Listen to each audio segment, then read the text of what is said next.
Well, Taija New is on the podcast. Taija, thank you so much for joining me today. How you doing?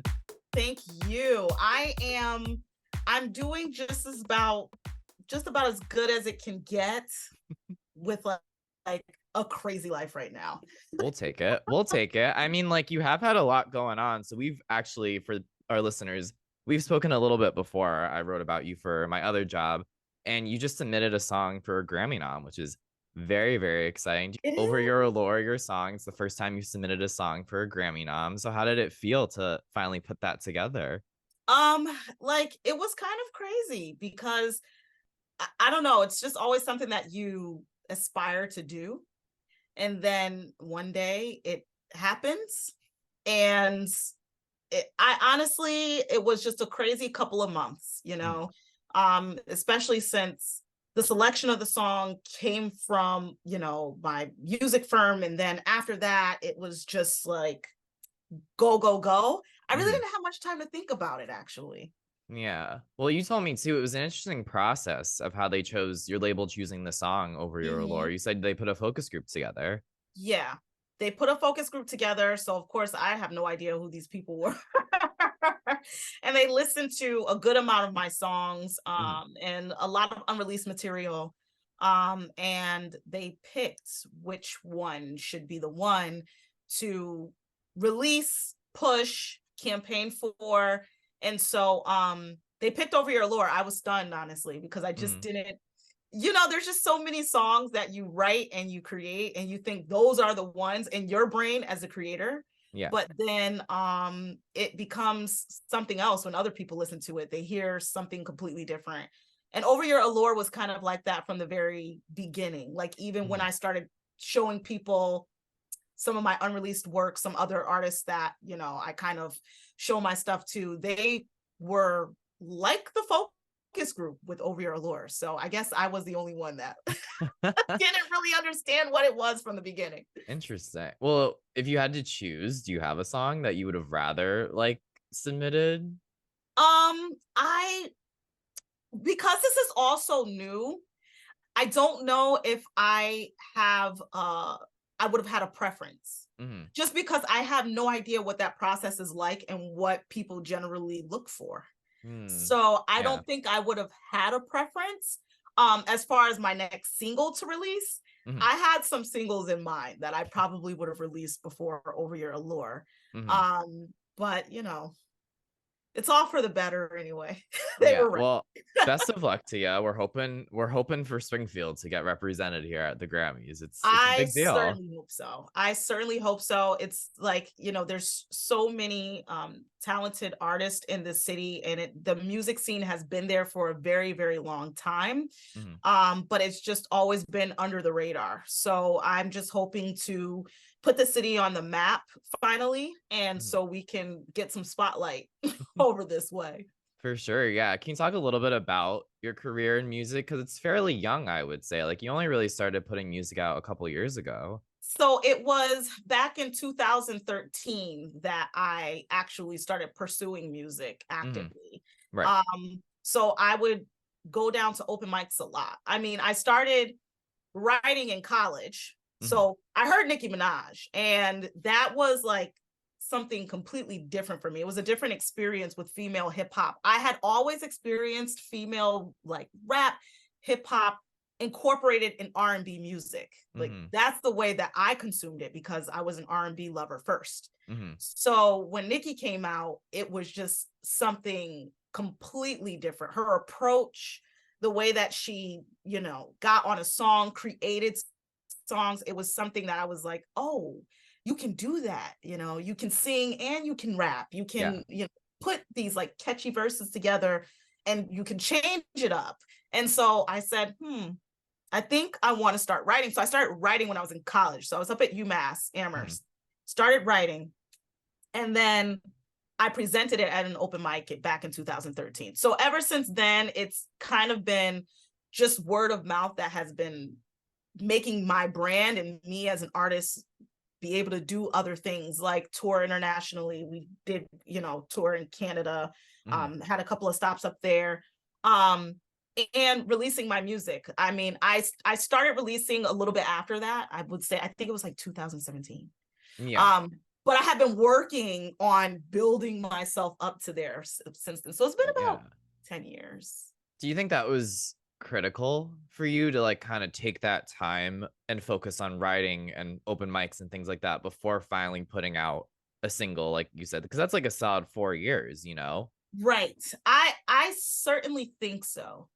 Just because there was a lot of growth there Hmm. that I don't think I would have gotten had I just started releasing music right away. Mm. But it was a different time in music where you could do that. Yeah. Now there's a lot of social media, and as soon as you make something, you're pushing it out. It wasn't really like that at that time. So I had the time to take Hmm. um to kind of sharpen and get better, and especially with live performance, which is like my favorite thing. I love live performance. With live performance, open mics definitely helped me in that arena for sure. If Hmm. it wasn't for that, I don't think I would be as polished as I am now. Yeah. And from our conversation we had before too, you mentioned how Springfield audiences were just so good at giving you like feedback on your performances Yeah. and your songwriting. Like, can you talk a little bit more about that? Yeah, so Springfield, we're very tough. We're not easy. I mean, there's that saying, if you can make it here, you can make it anywhere. Springfield's kind of like that because we are really tough critics. We do not easily just give somebody credit. And it doesn't matter. It does not matter how big of an artist you are. We don't give you that off the bat. Mm. So a lot of the times I would be performing and I'd the whole time up there breaking a sweat, and people would just be stone faced. They would not smile. They don't give you any type of energy that you can feed off of. Mm. So when you're up there, you better be doing whatever it is that you need to be doing, Mm. because they're not going to let you know one way or another while you're on stage. It's after you're on stage that they will tell you if you were good or not. It's almost kind of like going on The Voice or something like that. You know what I Yeah, mean? yeah. It's just we're not gonna give you that until it's time for us to actually tell you and judge you. It was kind of like that. So yeah, Springfield, they're huge on that. If you're not good, they'll tell you. Damn. I mean, some people, I guess you need that though, because I mean, Hmm. criticism can be tough, but when it's the way it's delivered, I think is the Right. biggest thing. As long as they weren't like, throwing shit at you, like while Yeah, you're on stage. but it's so crazy because it's weird. It does give you that tough skin though, because when you go Hmm. other places, when they're not nice, you're Hmm. like, this is nothing compared to Yeah. what I had to go through. Yeah. You're like, I'm already used to this at this I'm point. Like, used to try this. it. Try Yeah, me, what do you have? literally. Any day. But that's so wild. Like, but what's been the reception now that's been, about 10 years into your musical career? Like, are you noticing you're getting a little bit more like of a fan base in Springfield? Like your artist friends that you mentioned, are they kind of like more involved in your music? Like, what's your music career looking like now? Yeah, it kind of COVID kind of let it take a hit. Mm. I had a lot of momentum going prior to COVID.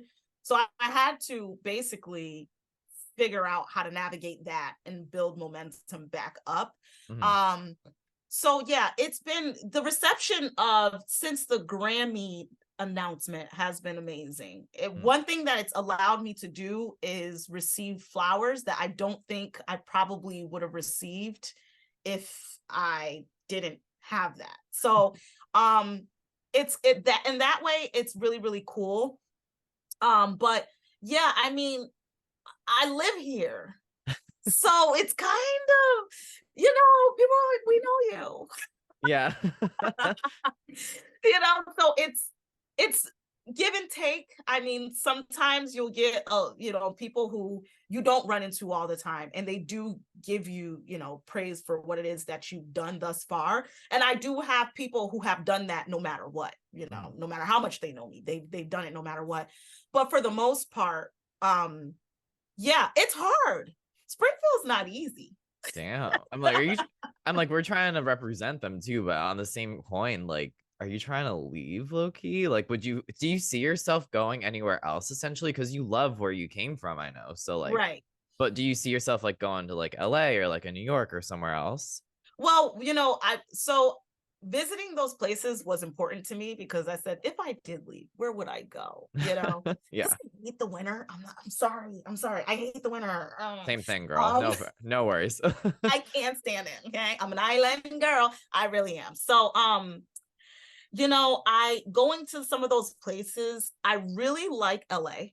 Mhm. I really like California. I just feel as if it feels like home away from home, minus Mhm. the smog, like minus that. But it really does feel like home away from home. I felt like I got off the plane and I said, where?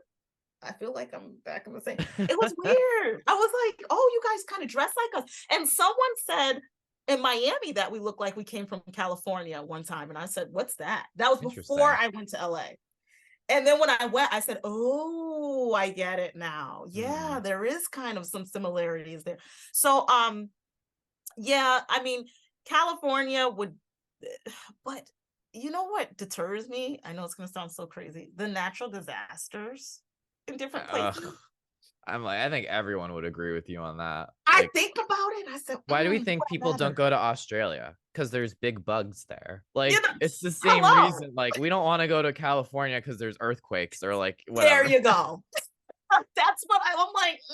I think I'd rather a snowstorm. I know how to deal with that than an earthquake. So that's kind of what deters me. But if I were to move somewhere else, I certainly would keep a property here. I think I Hmm. would keep a property here to always, come home and stuff like that and just Right.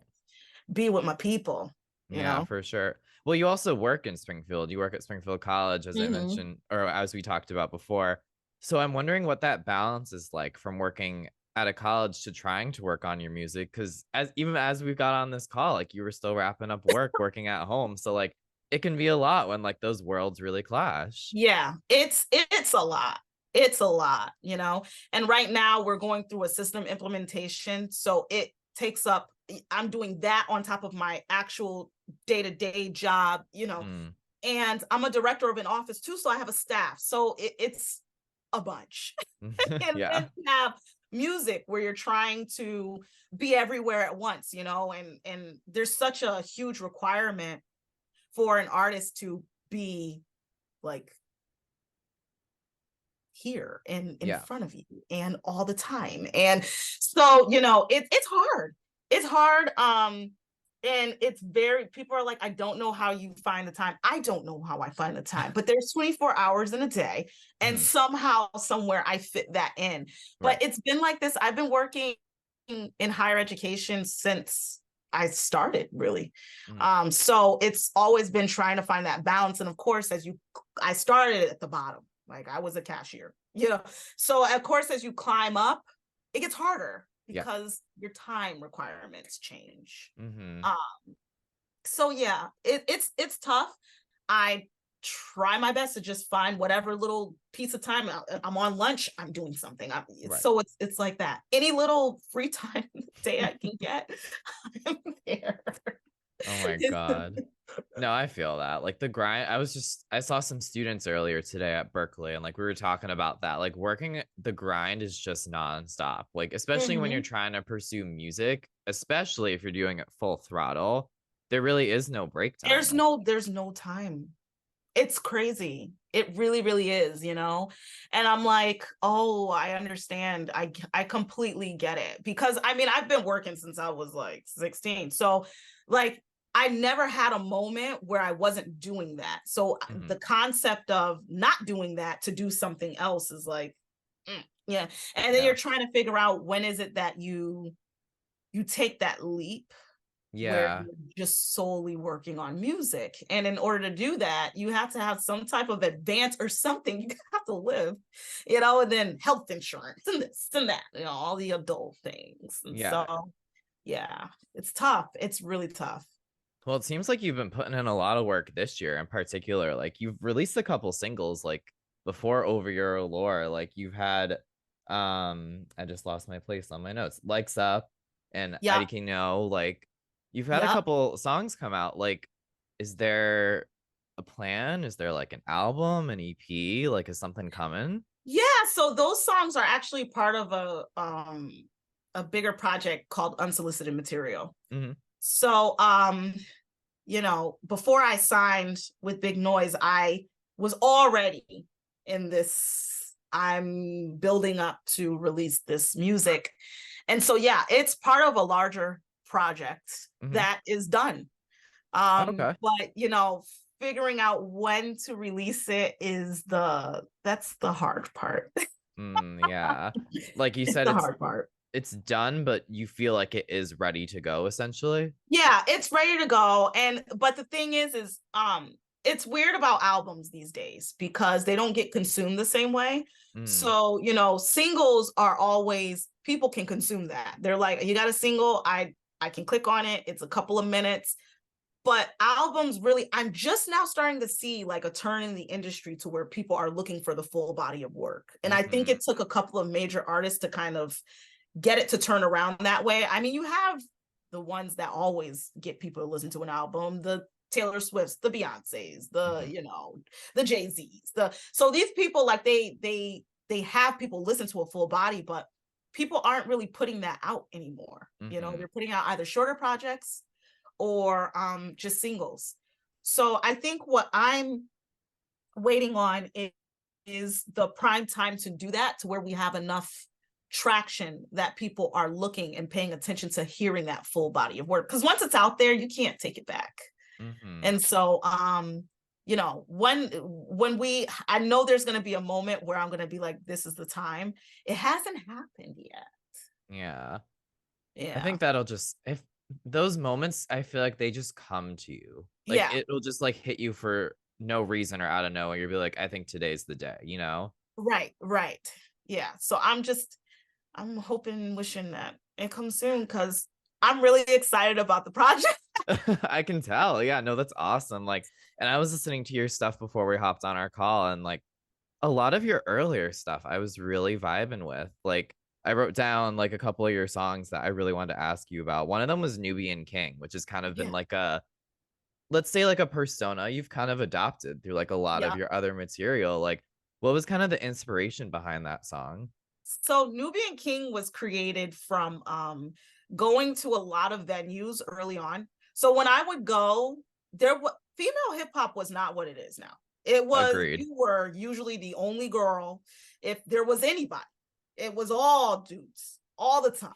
So I would go into these venues and it was only me a Hmm. lot of the times. And I would see these guys get on stage and they just be, I'm the king this, I'm the king that, boop, boop, boop. And I'm just like, it, I don't know. And no one would ask questions because, oh, it's a guy, he can say that, you Yeah. know, he's talking his shit, he can say that. With me, it was, okay, well, if he can say that, just because he's a guy, you're allowing him to get away with calling himself a king, and we all know it's basura, is trash, you Mm. know. Um, then guess what? Me too. Yeah. Right. That's basically what it was. I was like, well, I'm a king too, you know. So that's where it came from. That it came from being, I knew I was better than a lot of these guys. I knew Hmm. I was. So I'm like, if you're a king, then me too.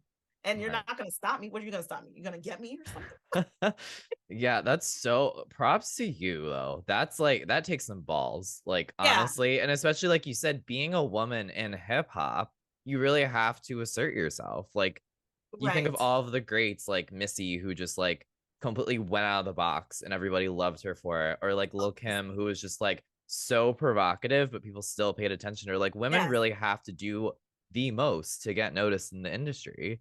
Yeah. It's crazy. Like what you have to do. I'm glad that I am seeing more female rappers, because it, for a long time, there could only be one or two, if that, but now it's like everyone's able to contribute in the way that they want to contribute to, like, the Mm. whole genre. So it's pretty cool. But yeah, it was, asserting myself like that was, I had some people who wanted to come for my head. Oh no. I did, like, because guys didn't like it. They didn't. And at the time, people's understanding of gender binary, that wasn't a thing. People Right. didn't, there was a lot of ignorance surrounding that, Mhm. So me saying this, they could not grasp it. They didn't get it. They were like, that doesn't make any sense because you're a girl. And but they were stuck on that. There were some people who got it right away. And it would be shocking to you, some of the people, because you would think, oh, well, I don't mean to be ageist, but they're older. So they come from like old school. So they would, and that they weren't the ones. Right. It was the people that were my age. So I was Damn. like, I can't believe you can't grasp this concept. So I got a lot of like backlash for that. And guys that were like, okay, since you want to do that, there were some that wanted to like, have a little beef. Yeah. Interesting. But you're not for that, I can tell. You're like, no beef No, up in here. I don't have time for that. Yeah.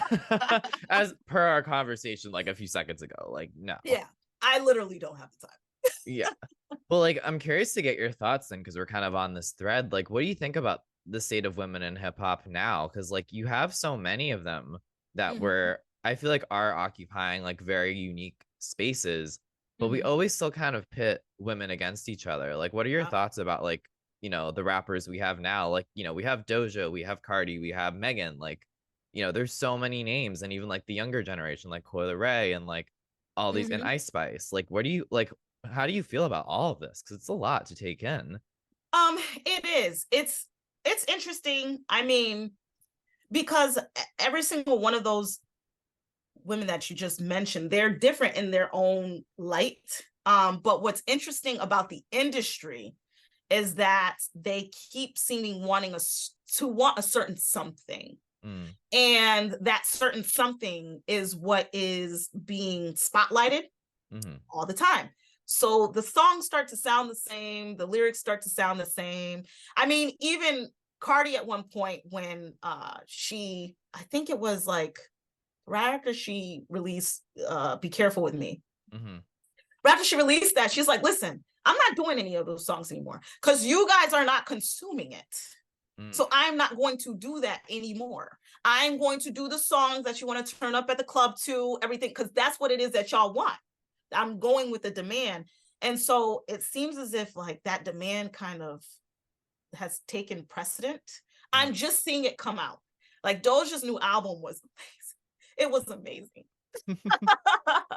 So I'm starting to see us kind of turn out of that Yeah. and get back to having a broader palette.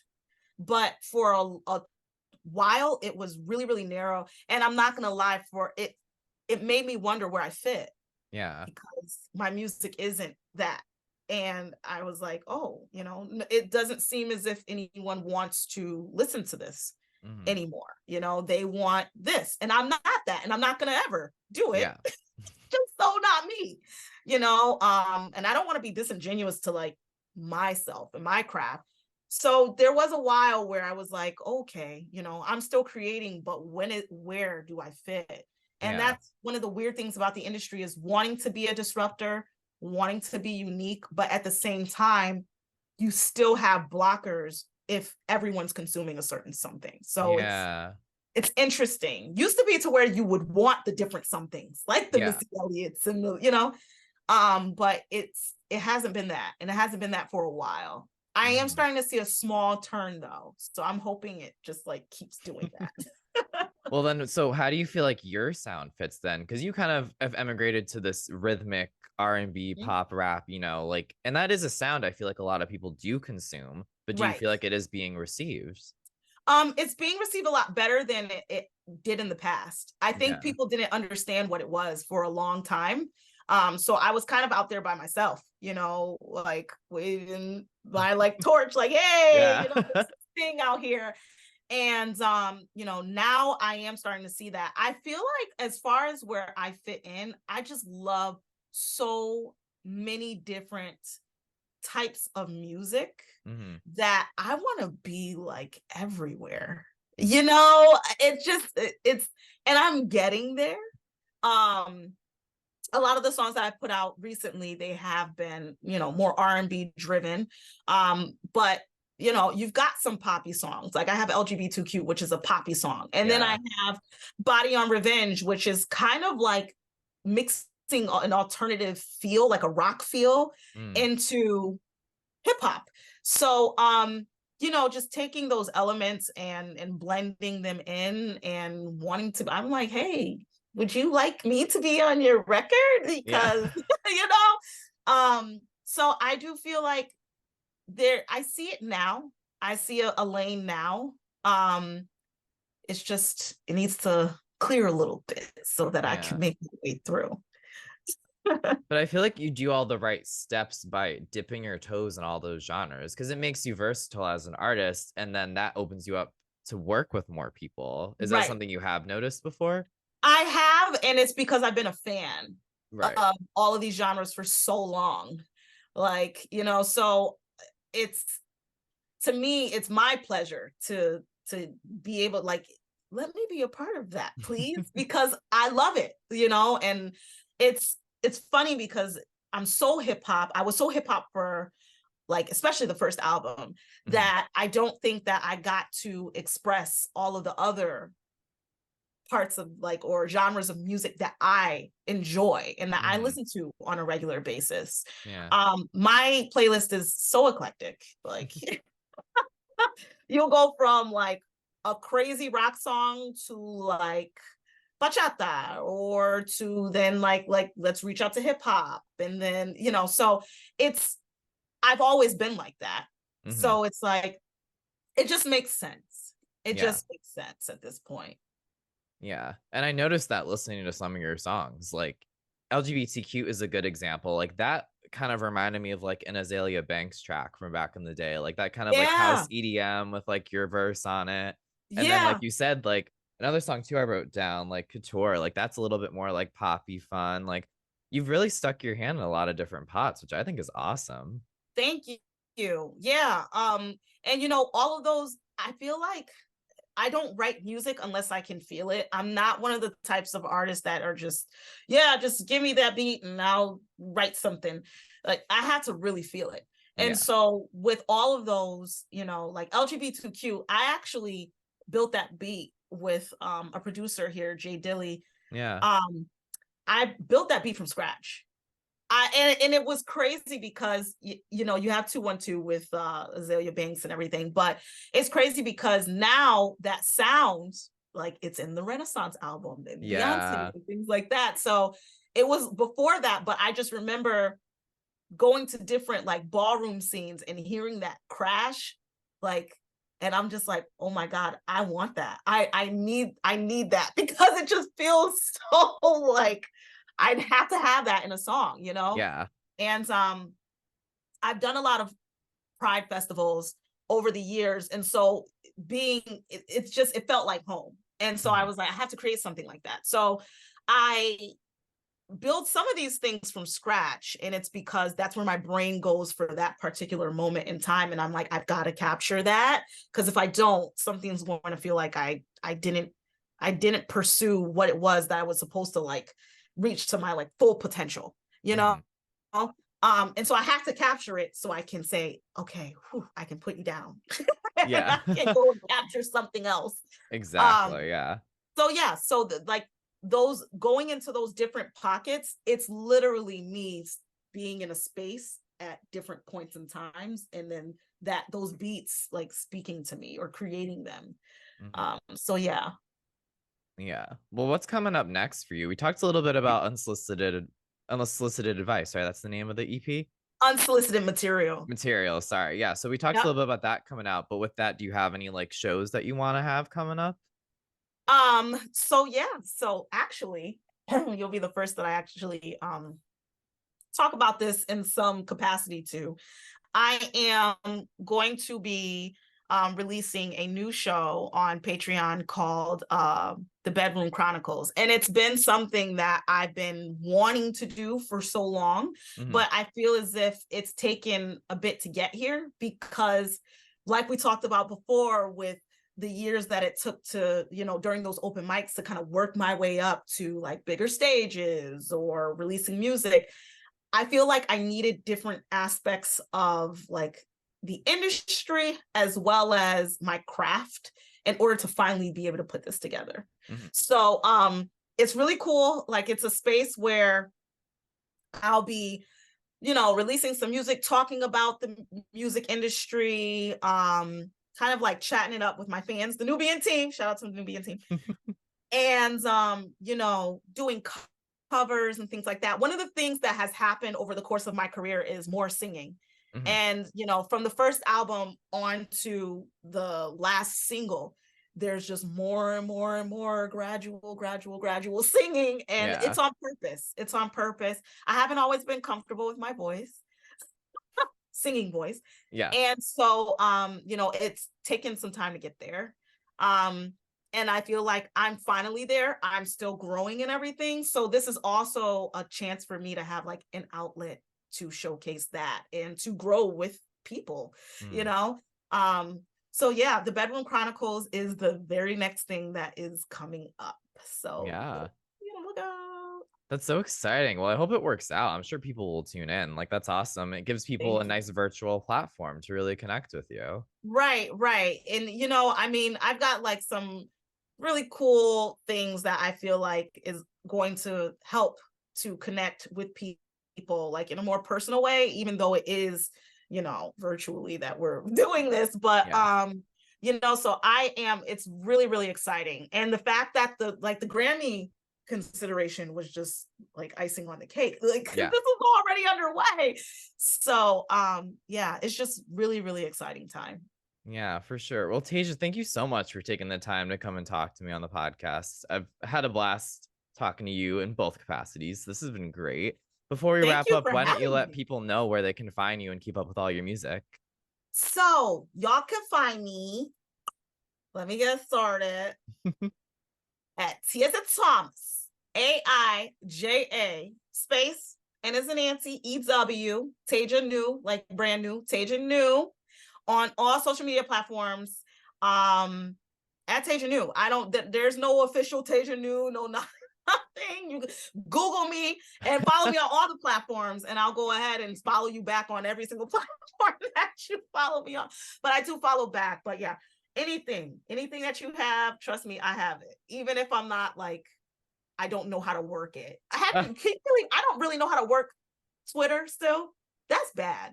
It's been years. That's Hey, really, they're one of the first.